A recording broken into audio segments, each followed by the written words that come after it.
नमस्कार। स्वागत है आपका व्रत और त्योहार वीलॉग्स चैनल पर।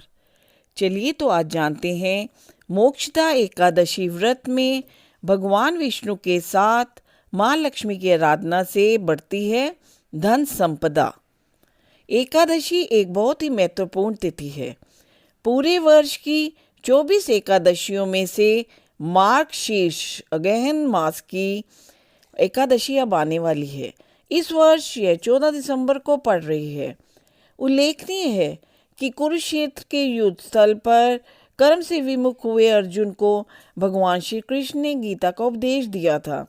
ऐसी मानता है कि जिस प्रकार अर्जुन का मोह क्षय हुआ था, उसी प्रकार इस एकादशी का व्रत करने से सभी श्रद्धालुओं के लोभ मोह मत्सर व समस्त पापों का क्षय हो जाता है तथा व्रत करने वालों को इच्छा अनुकूल फल प्राप्त होते हैं।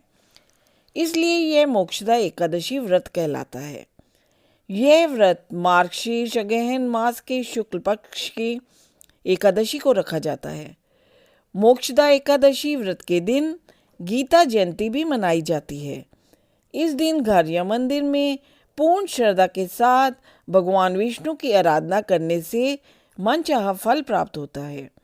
जो भक्त भगवान नारायण के साथ उनकी जीवन संगनी माँ लक्ष्मी की भी आराधना करते हैं, ऐसे घर में सुख समृद्धि के साथ धन संपदा भी बढ़ती है। कैसे करनी चाहिए पूजा? इस दिन स्नान आदि नित्य कर्मों से निवृत्त होकर भगवान नारायण का श्रृंगार कर गंध धूप दीप आदि के साथ मांगलिक गायन वाद्यों से पूजन व आरती करनी चाहिए। इस दिन श्रीमद् भागवत गीता की भी पूजा व आरती करके पाठ करने का विधान है। व्रत के दिन फलाहार करें और अन्न का सेवन त्याग दें। झूठ चुगली दुष्कर्मों का परित्याग करें। ब्राह्मणों को भोजन व दान दक्षिणा अवश्य दें। एकादशी व्रत कथा। व्रत कथा करने या सुनने से मिलता है मोक्ष।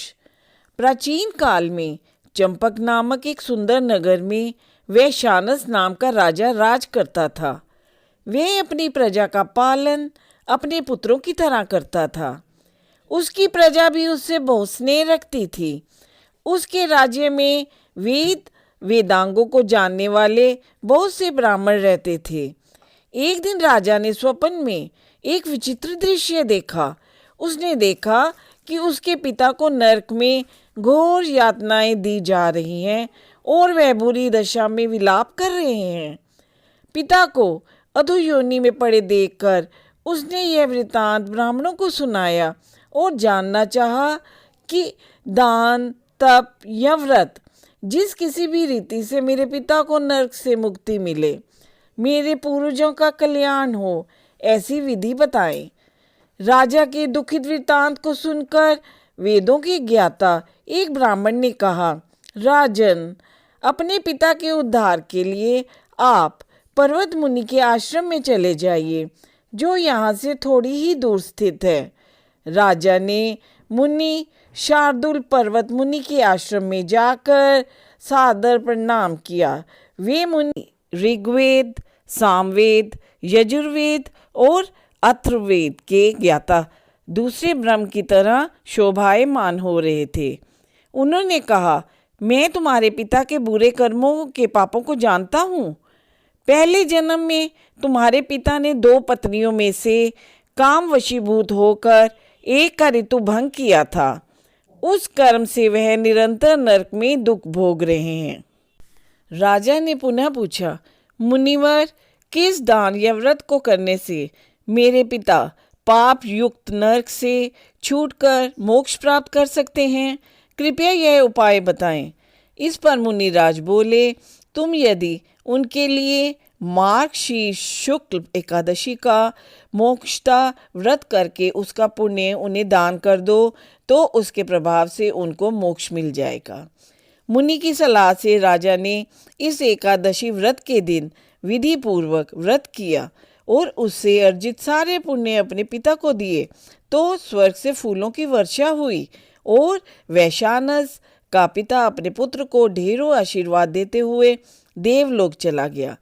तभी से यह मानता है कि जो भी मोक्षदा एकादशी का व्रत करता है वह अपने कुटुंब सहित समस्त सांसारिक सुखों का उपभोग करता हुआ अंत में मोक्ष को प्राप्त करता है और प्रभु की सेवा का अधिकारी बनता है।